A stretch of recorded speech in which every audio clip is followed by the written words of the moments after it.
नाज़रीन, जंगें लड़ने की कई वजूहात होती हैं, मसलन माशी सलामती, ताकत, इंतकाम, सियासत, बैनुल अक़वामी इत्तेहाद या शख्सियात के माबैन तनाज़ा। लेकिन तारीख़ में एक जंग ऐसी भी हुई है जो लकड़ी की बाल्टी की वजह से शुरू हुई। इस अजीब व गरीब बाल्टी की जंग में 2000 लोग मारे गए।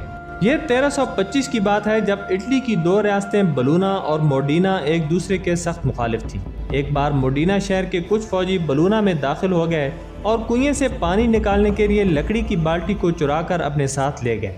वैसे तो ये आम सी बाल्टी थी, लेकिन अब यह बलूना की हुकूमत और फौज के लिए अना का मसला बन गई। बलूना ने बाल्टी वापस ना करने पर मोडीना के खिलाफ ऐलान जंग कर दिया।